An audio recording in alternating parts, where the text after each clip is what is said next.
सामने मोहतरम तशरीफ रखें। कबल इसके के सरकार अलामा सैयद शहनशाह हुसैन नकवी ऑफ कराची जब मेंबर हों, ये तो एक ऐलान है, वो समात फरमा लें। अच्छा ठीक ठीक हो गया।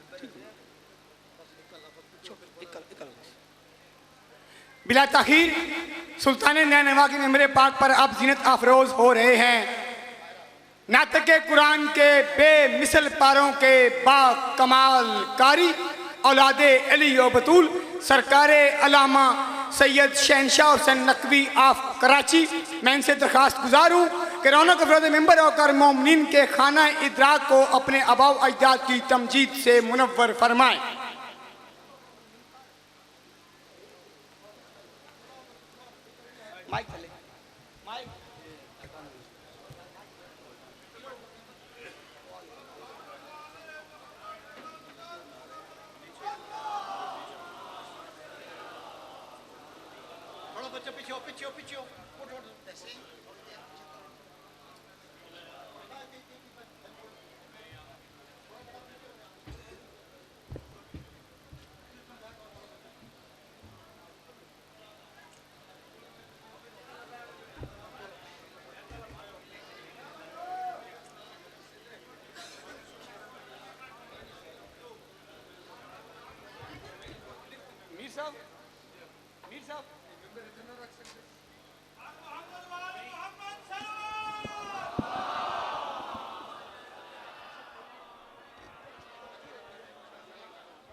मोमिनीन कराम, हम शुक्रगुजार हैं जनाब सैयद शहनशाह नकवी साहब के किबला के कि उन्होंने अपनी बहुत ज़्यादा मसरूफियात से टाइम निकाल के हमें दिया। अल्लाह ताला इनका साया सलामत रखे, अल्लाह ताला इनके घर में खैरियत रखे। और हम DCO साहब के भी बहुत मशकूर हैं, SP साहब के मशकूर हैं जिन्होंने पाबंदी में बावजूद हमें इजाज़त दी। अल्लाह ताला ज़िला चकवाल की इंतज़ामिया को भी खुश व खुरम रखे और अल्लाह ताला सबको अजर अज़ीम अता फरमाए। आप लोगों का भी बहुत शुक्रिया कि आप बहुत तामल से किबला साहब की आमद तक बैठे रहे हैं। अल्लाह ताला आपको भी अजर अज़ीम बर मोहम्मद व आले मोहम्मद बुलंदतर सलावा।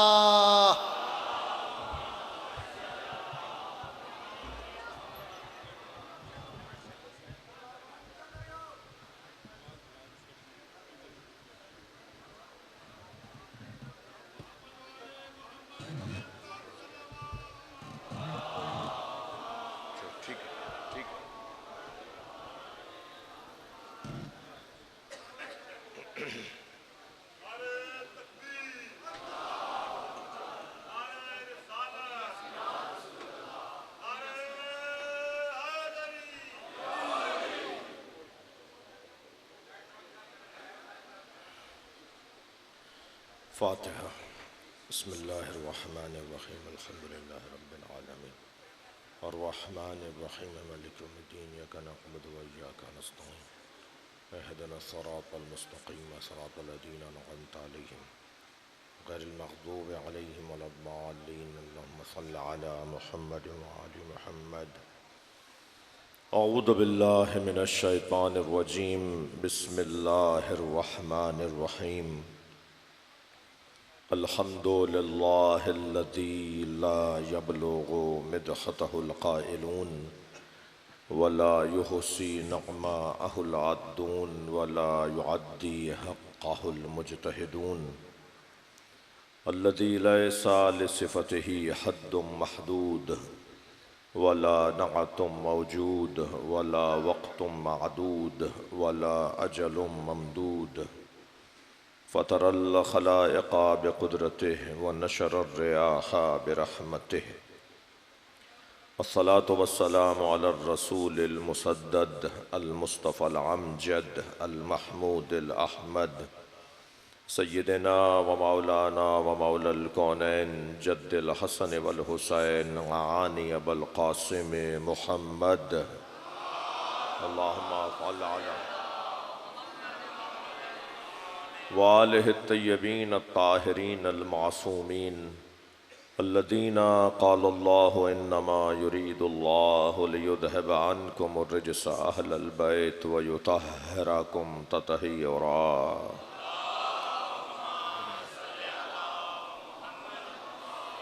व लअनतुल्लाहि अला अअदाइहिम अजमईन मिन यौम अदावतिहिम इला क़याम यौमिद्दीन। अम्मा बअद।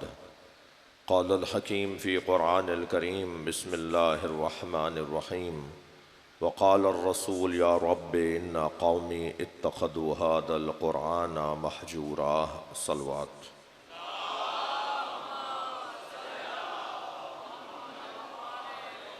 इससे बुलंद सलवात हदिया करें। अल्लाहुम्मा सल्लि अला मुहम्मद व आले मुहम्मद। और भी बुलंद सलवात।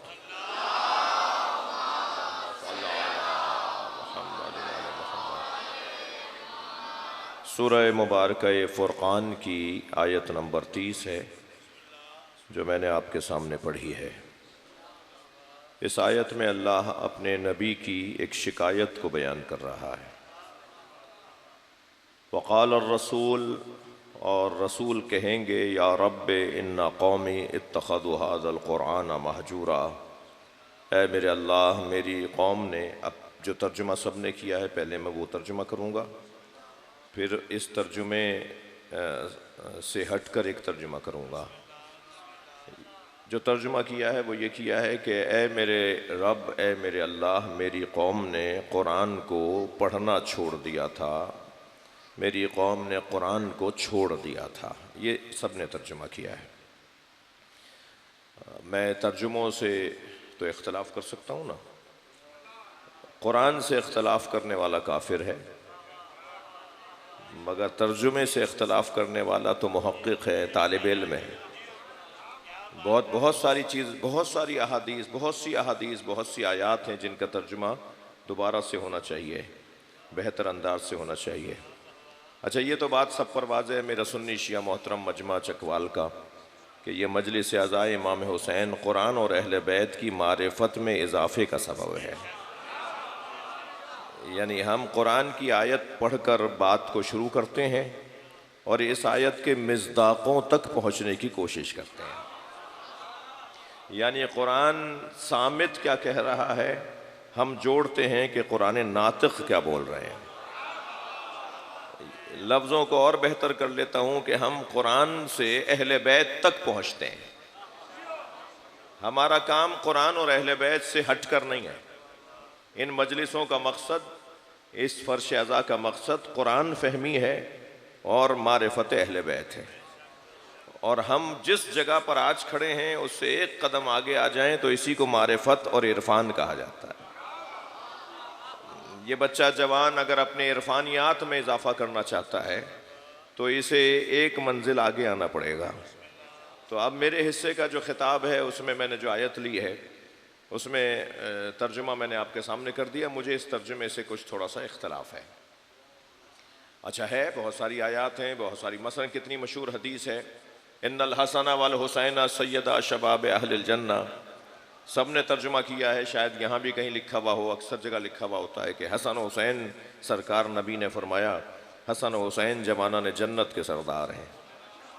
तो नबी ने तो ये नहीं फरमाया। इसका मतलब यह है कि मर जाओ जन्नत में चले जाओ तो दो सरदार मिलेंगे जिनका नाम हसन और हुसैन है।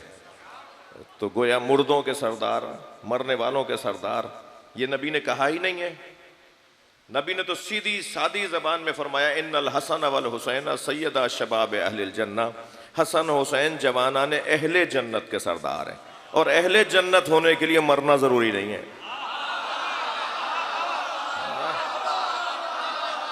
इसी दुनिया में अहले जन्नत बन जाओ, तुम्हारे सरदार हसनैन है। सलवात पढ़ लें मोहम्मद व आले मोहम्मद पर।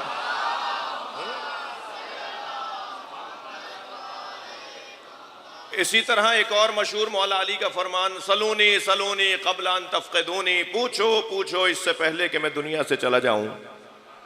यह मौला अली ने फरमाया ही नहीं है जो हमने तर्जुमा किया है। मौला अली फरमा रहे सलूनी सलूनी क़ब्ल अन तफ़क़िदूनी, पूछो पूछो इससे पहले कि तुम मर जाओ।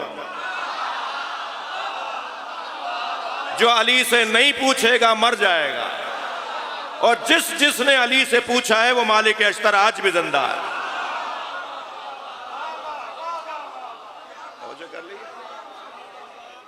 हमें आयात के तर्जुमे पर भी दोबारा से नजर सानी की जरूरत है और हदीसों के तर्जुमे को भी दोबारा से देखने की जरूरत है।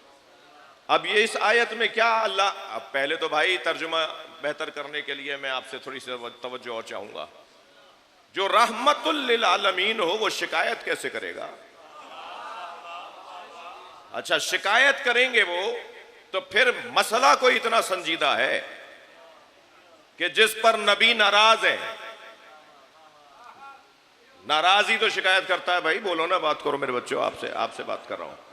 कौन शिकायत करता है? शिकायत तो नाराज लोग करते हैं ना। जिसे कोई नाराजगी नहीं है वो शिकायत क्यों करेगा?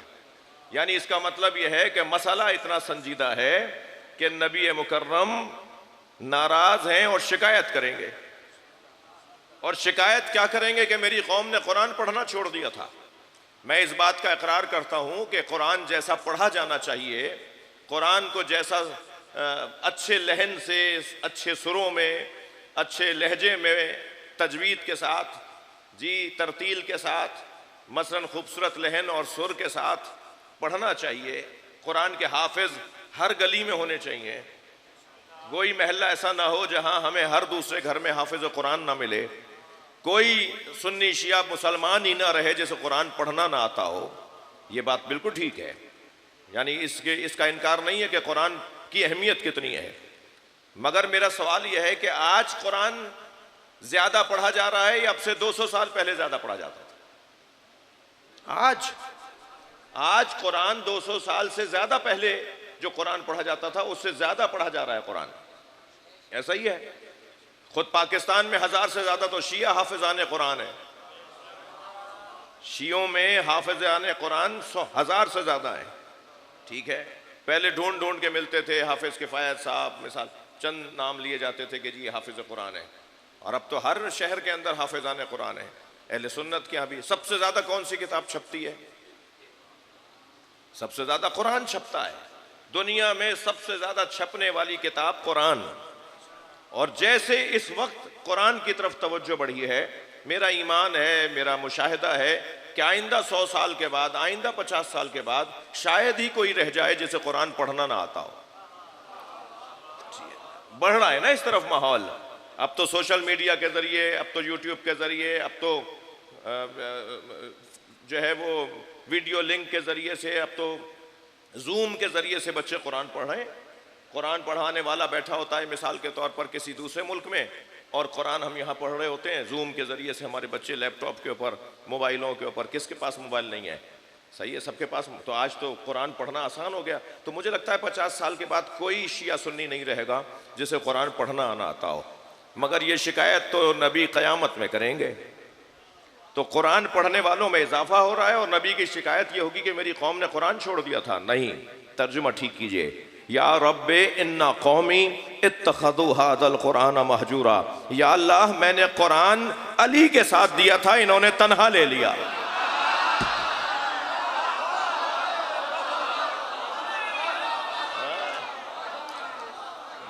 मैंने कुरान इन्हें अकेला नहीं दिया था, मैंने कुरान इन्हें अली के साथ दिया था। इसलिए कि या रब्बे इन्ना कौमी लम यत्तखिज नहीं है कि मेरी कौम ने कुरान को नहीं लिया, इत्तखजू ले लिया हादल कुरान, इस कुरान को महजूरा तन्हा। मैंने तन्हा नहीं दिया था। भाई थोड़ी गर्दन हिलाओ, बात जा रही है तो। मैंने कुरान इन्हें तन्हा नहीं दिया था, मैंने कुरान इन्हें अली के साथ दिया था। और इन्होंने कुरान अकेला ले लिया, मेरा अली छोड़ दिया। कयामत में अली छोड़ने की वजह से नबी शिकायत करेंगे। लिहाजा अली छोड़ने वालों की शिकायत होगी, अली लेने वालों को तो अपने अतराफ में खड़ा करेंगे। हाँ, हदीस मुबारका में है, या अली अंत वशियतों का हम जीरानी फिल जन्ना। हम हौली फी मिंबरी यौमल क़यामा, या अली तुम और तुम्हारे शिया मेरे पड़ोस में रहेंगे, मेरा मिंबर सजेगा तो मिंबर के गिर्द जो हल्का बनेगा वो तुम्हारे शियों का बनेगा। सलावत पढ़े मोहम्मद व आले मोहम्मद। भाई बहुत बड़ा मजमा है, सलवात आपकी बहुत अच्छी नहीं आ रही है।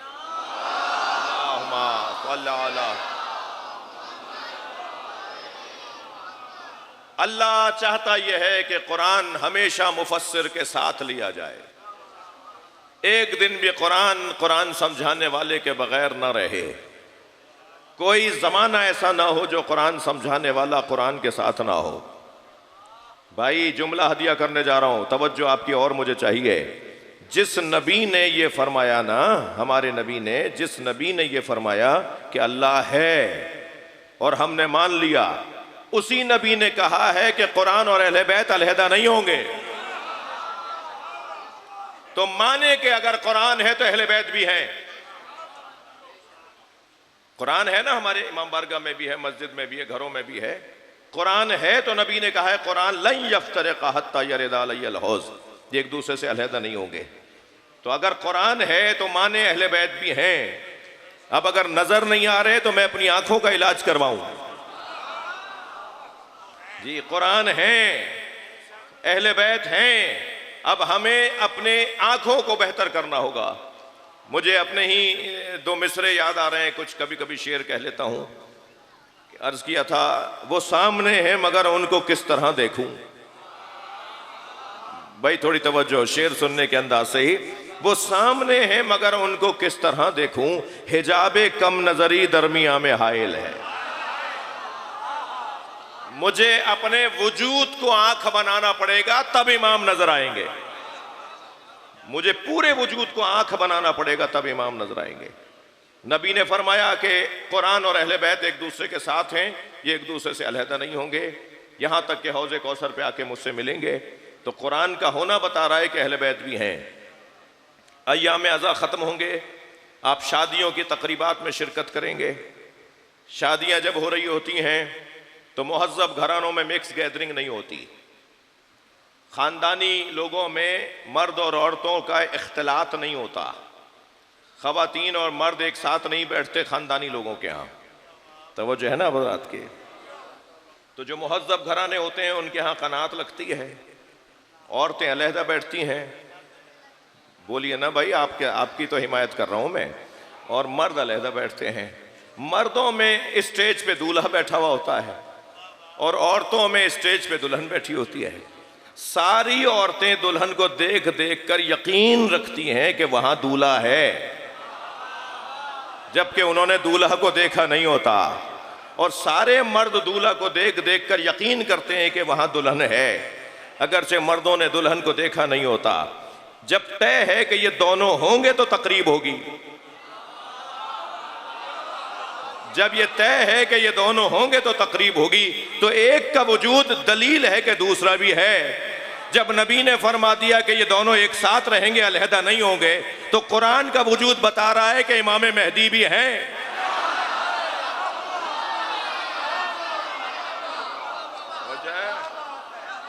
अब अगर मुझे इमाम नजर नहीं आ रहे तो मुझे अपना इलाज करवाना है।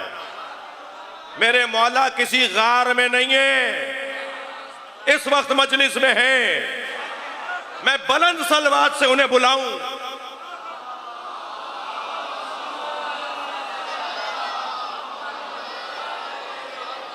मैं अगर खुलूस और सच्चाई के साथ मजलिस करता हूं, कि ऐसा ही है कि हम मजलिस खुलूस और सच्चाई के साथ करते हैं। जी दिखावे वाला काम एक दो दिन से ज्यादा नहीं चलता, ये सदियों से मजलिसें हो रही हैं। हम जब मजलिस में आके बैठते हैं, इमाम बारगाह में आते हैं, फर्श अज़ा पर आते हैं, तो हम सब जूतियां उतार कर आते हैं। बोलिए गर्दन हिलाइए। हम जूतियां पहन के तो इमाम बारगाह में नहीं आते ना, जूतियां बाहर उतार कर आते हैं। मौला अली ने जूतियों का नाम दुनिया रखा है। हम अपनी दुनिया बाहर छोड़ कर आते हैं। कोई कितना ही करोड़पति हो मगर मजलिस में फकीर हुसैन है। जैसे ही मजलिस में आके बैठा वो इमाम हुसैन का फकीर है। बस जब इस अंदाज से हम मजलिस अज़ा में आ जाएं तो फिर इमाम का आना यकीनी होता है। तो हमारे इमाम तो हमारे दरमियान मौजूद हैं, ये अलहदा नहीं होंगे एक दूसरे से। नबी शिकायत करेंगे कि मेरे अली को अकेला छोड़ दिया था। नबी अपनी जिंदगी में एक दिन बगैर अली के नहीं गुजारते, कोई एक दिन नहीं गुजारा। और अगर कभी ऐसा हुआ तो फरमाया अमा तर्जा अन तकून मिन्नी बिमंजिलत हारून मिन मूसा, या अली तुम इस बात पे राजी हो कि तुम्हारी निस्बत मेरे साथ वही हो जो हजरत हारून और हजरत मूसा अलैहिस्सलाम में थी। बस फर्क यह है कि ला नबी आबादी, मेरे बाद कोई नबी आने वाला नहीं है। सारे कमालात तुम्हारे अंदर वही हैं जो मूसा और हारून के अंदर थे। बस फर्क यह है कि वो दोनों नबी थे, मेरे बाद कोई नबी आने वाला नहीं है। कोई एक दिन भी मौला अली के बगैर, तवज्जो, कोई एक दिन भी मौला अली के बगैर मौला नबी ने नहीं गुजारा जी। कोई जंग ऐसी नहीं है जिसमें अली ना गया हो, बल्कि हर मुश्किल काम में उतरा है तो वही जो मुश्किल कुशा है। जब मुश्किल हल नहीं होती है तो जो याद आता है उसी को तो मुश्किल कुशा कहेंगे।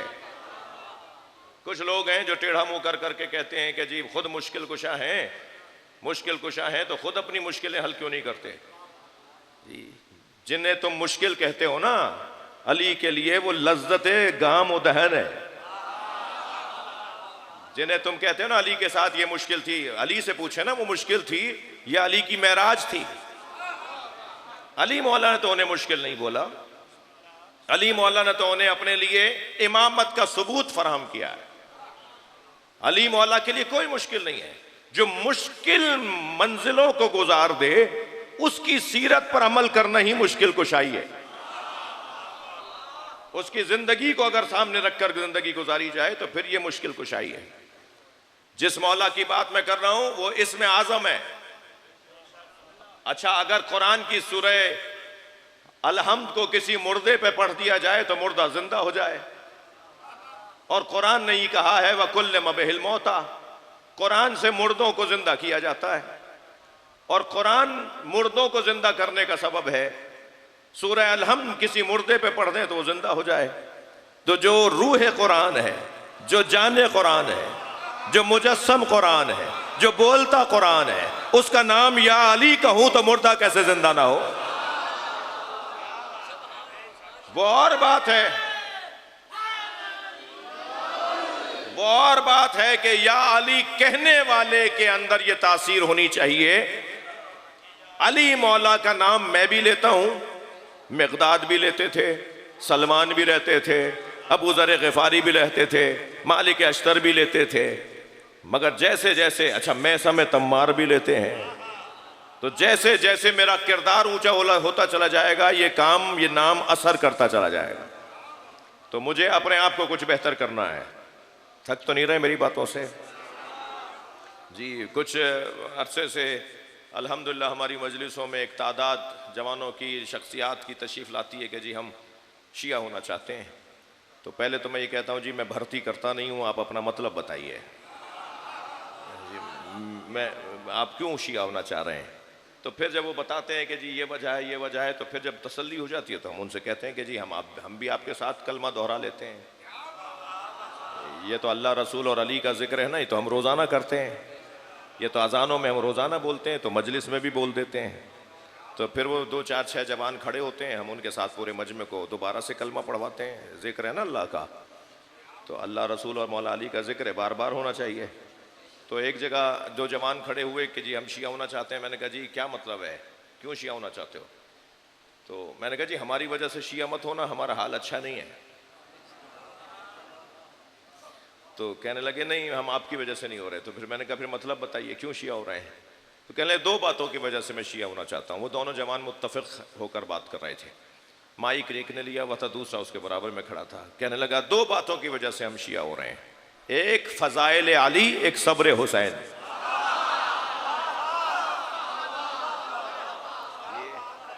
तेजी से लोग बढ़ रहे हैं मौला अली की अजमतों को सुनकर, और हम सब सुन्नी शिया इस बात पर मुत्तफ़िक़ हैं कि मौला अली के जो फ़ज़ाइल हैं वो अली मौला के अलावा किसी और के नहीं है जी।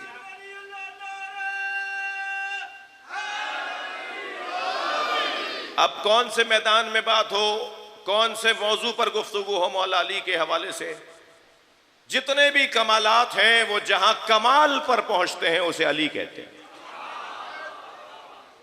जी। मसलन सबसे पहला कमाल, सबसे बड़ा कमाल इल्म। इल्म सबसे पहला कमाल है। सारे कमाल हो और इल्म ना हो तो कोई फायदा नहीं है। सबसे पहला अली का कमाल इल्म, दूसरा कमाल सखावत, तीसरा कमाल शजाअत, चौथा कमाल गैरत, पांचवा कमाल इज्जत। अली मौला के यहां कमाल ही कमाल।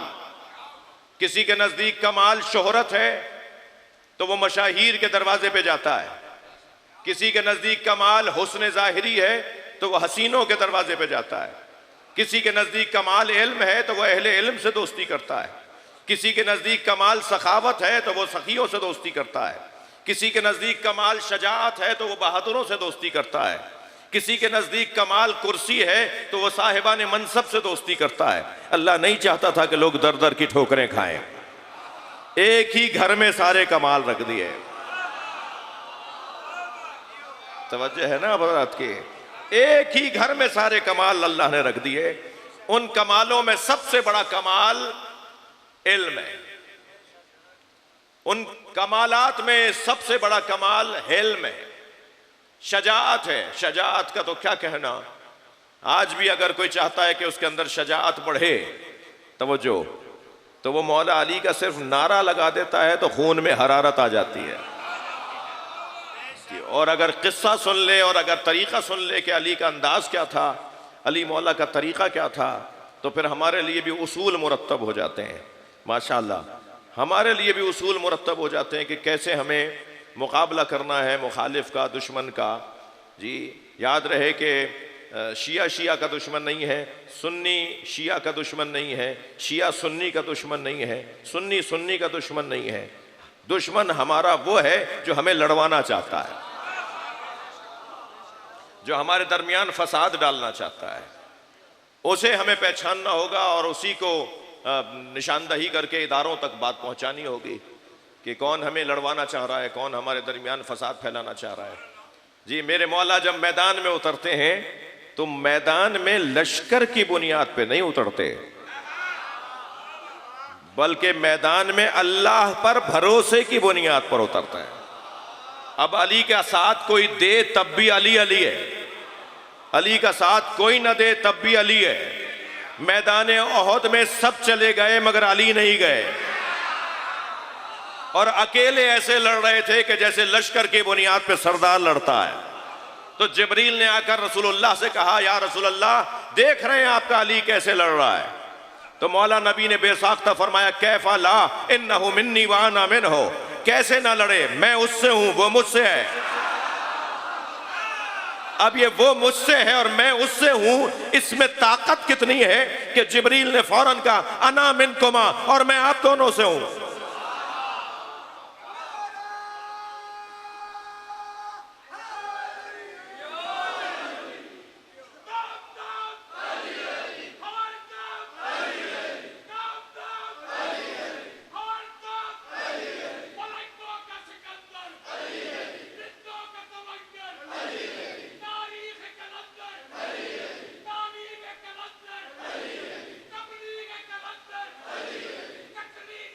वाह,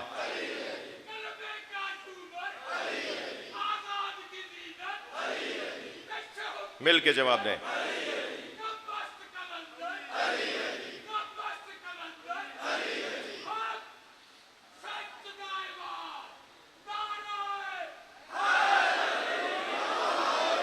माशाअल्लाह माशाअल्लाह, अल्लाह आपको अपने अमान में रखे। दुआओं की कबूलियत या अली बोलने की ज़मानत है। तवज्जो आपने कर ली।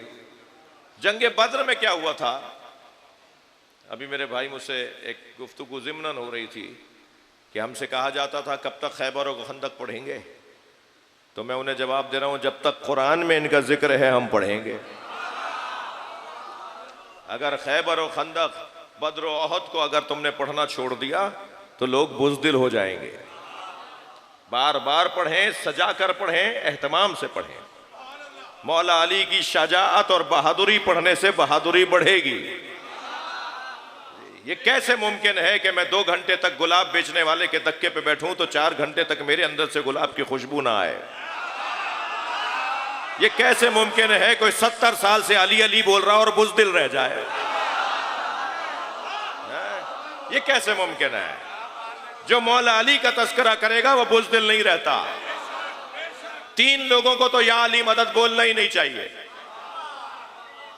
तवज्जो है? 3 तरह के लोगों को या अली मदद नहीं बोलना चाहिए। एक, कंजूस को। कंजूस का क्या ताल्लुक अली से भाई?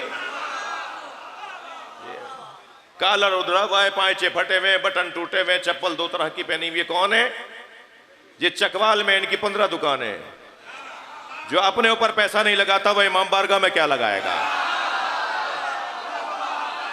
जी?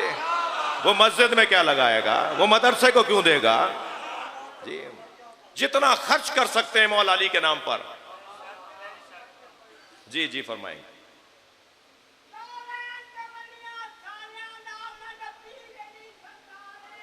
वाह,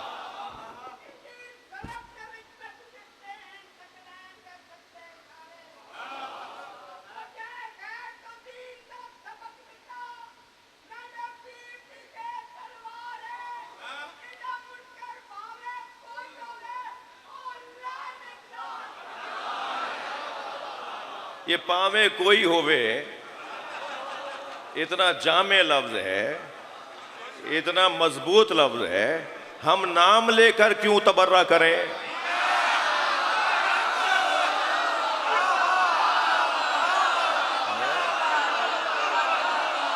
जो भी अली का दुश्मन होगा लानत खुद पहुंचेगी। सलावत पढ़ ले मोहम्मद व आले मोहम्मद पर।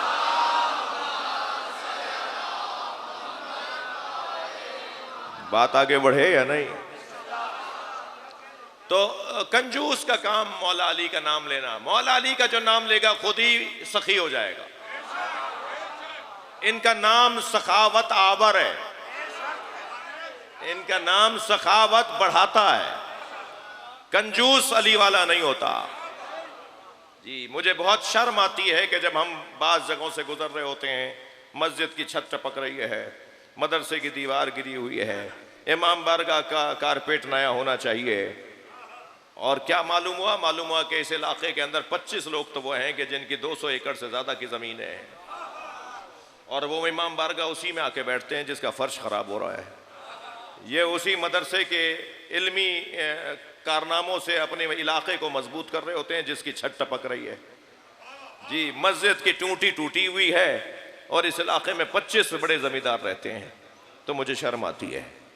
उन्हें जब अपने घर के पर्दे बदलने का ख्याल है तो इमाम बारगाह का कारपेट क्यों नहीं बदलते? वो अपने इलाके के मदरसे की छत क्यों नहीं बनवाते? वो मस्जिद की टूटियां ठीक क्यों नहीं करवाते? वो दरवाज़ों को क्यों पॉलिश नहीं करवाते? तो फिर मुझे ताज्जुब होता है कि शायद उन तक बात गई नहीं है, और बात चली गई होती तो शायद वो ऐसा ना करते। और फिर तवक्को कर रहे होते हैं कि जी बाहर से कहीं से पैसा आए डोनेशन का, यानी शहर के बाहर से आए। मैं चकवाल में मजलिस पढ़ रहा हूँ, चकवाल के लिए नहीं पढ़ रहा। तसल्ली करें, गुस्सा ख़त्म करें अपना। मैं चकवाल के लिए नहीं, मैं जर्नल बात कर रहा हूँ। ये वीडियो बन रही है, न जाने कहाँ कहाँ तक मेरी बात जाएगी। मैं यहाँ मजलिस ज़रूर पढ़ रहा हूँ लेकिन बात बहुत दूर तक की है, हर जगह की है। तो कंजूस और अली वाला ये हो नहीं सकता। दूसरा नाम बताऊं जो अली मौला का नाम ले तो 6 दफ़ा उसे सोचना चाहिए, वो है बुज़दिल।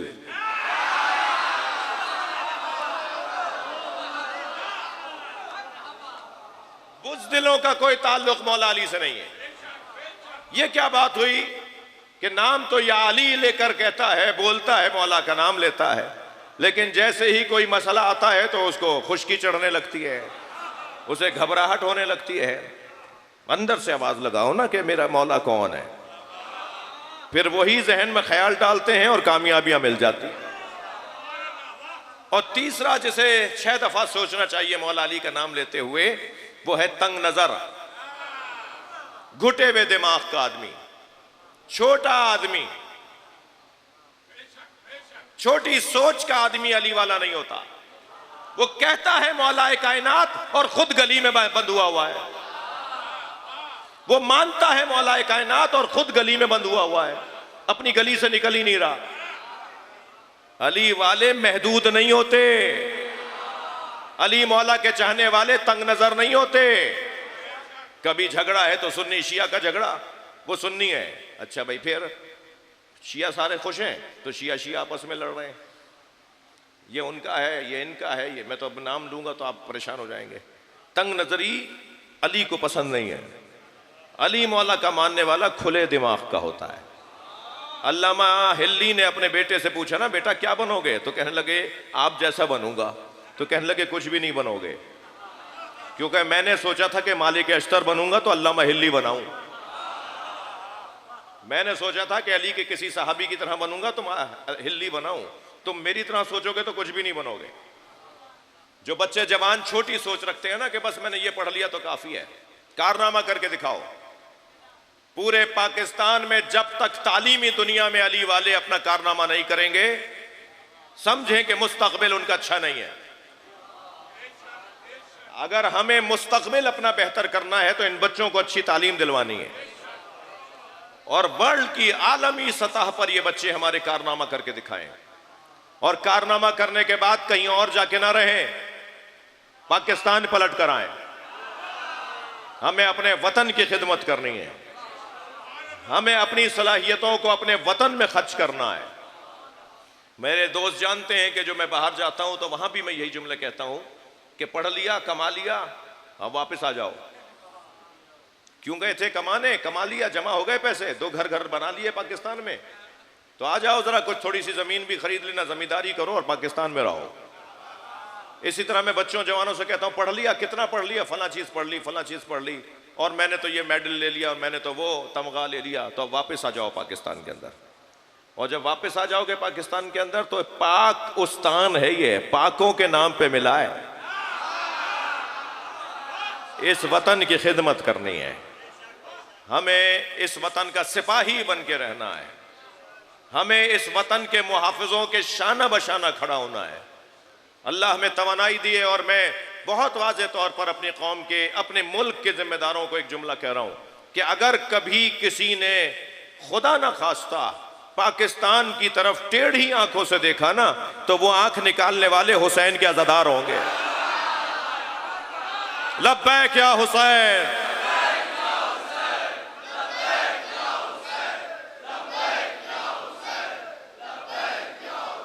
सलावत पढ़ लेंगे मोहम्मद व आले मोहम्मद।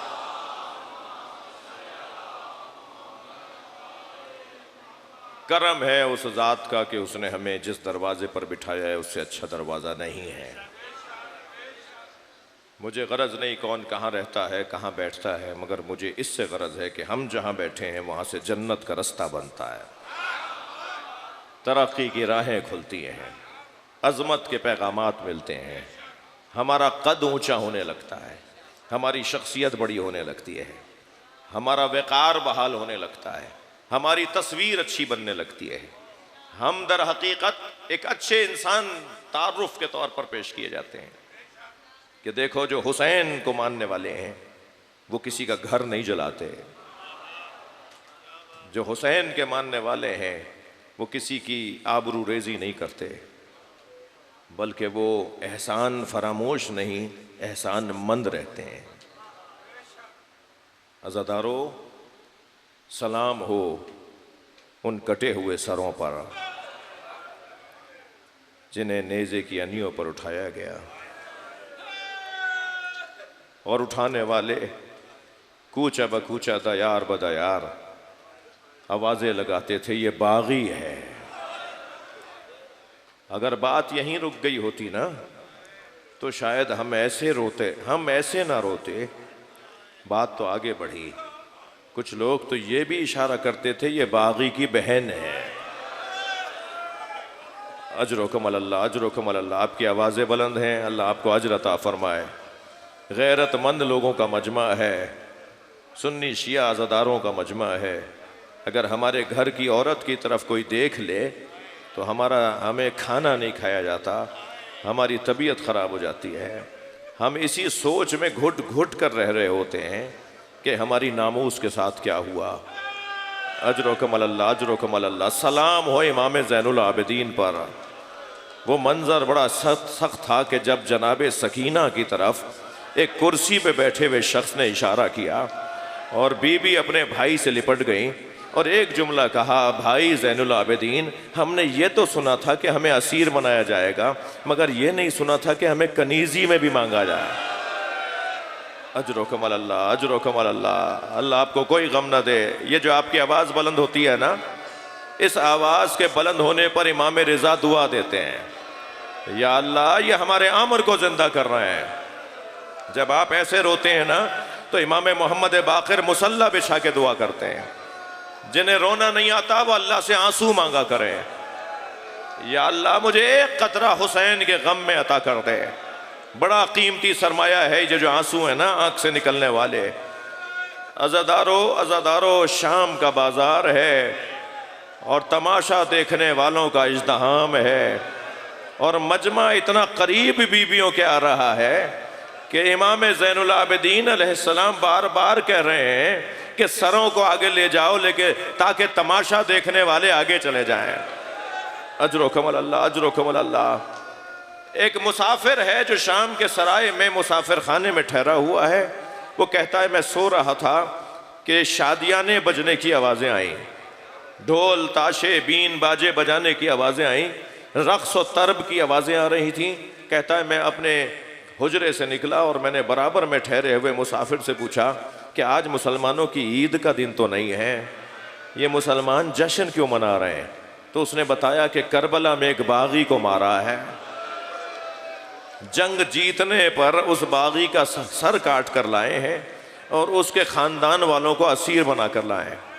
ये कहता है कि मुझे समझ में नहीं आया, मैं बाहर आया तो मैंने मंजर अजीब देखा।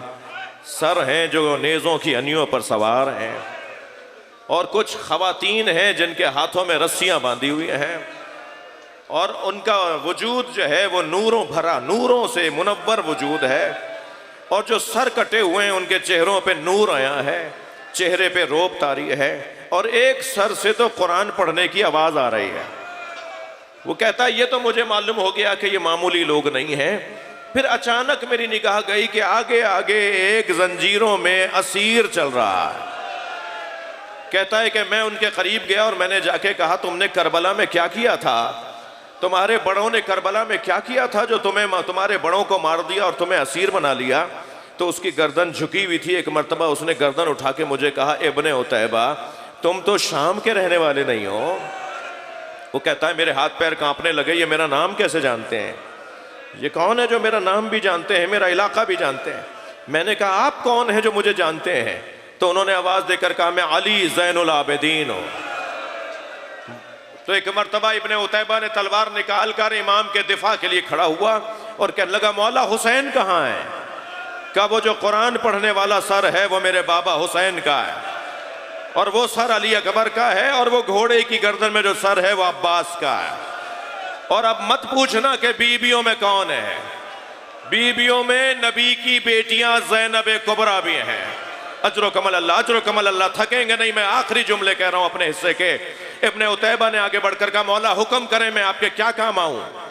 अल्लाह किसी करीम को ये दिन ना दिखाए, अल्लाह किसी करीम को ये वक्त ना दिखाए। इब्ने उतैबा ने कहा ना मौला हुक्म करें। मौला ने फरमाया तुम्हारे पास पैसे कितने हैं? कहा मौला मेरे पास 2000 दिरहम हैं। तो आंखों में आंसू भर के फरमाया जाओ कुछ चादरें खरीद कर ले आ। इब्ने उतैबा कहता है मैंने 1000 दिरहम से चादरें खरीदी। इमाम ने फरमाया जाओ ये बीबियों को चादरें दे दो। कहते हैं अभी मैंने चादरें दी थी कि कुछ देर के बाद फिर नेज़ों से चादरें उतारी गई हैं और आवाज गूंजने लगी, वाह हिजाबा। मैंने इमाम सज्जाद से कहा मौला कोई और हुक्म करें, मैं क्या आपके काम आऊं? फरमाया जो पैसे अब तुम्हारे पास रह गए हैं, ये सर जो नेज़ों पे उठाए हुए हैं इन्हें देकर कहो ये आगे चले जाएं ताकि लोग सरों का तमाशा देखें, वो बीबियों की तरफ ना आए।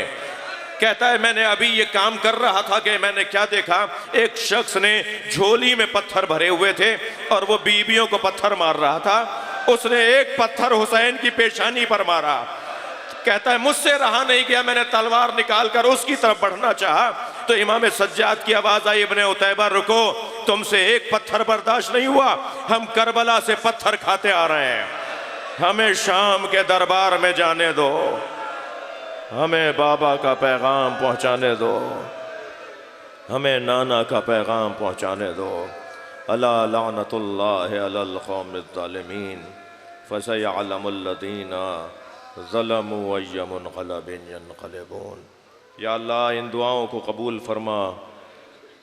परवरदिगारा तमाम मरीज़ों की शिफा इमाम अली मौला हुसैन के सदक़े में तज़मीन फरमा। दुआओं की कबूलियत के लिए बुलंद सलवात हदिया करो।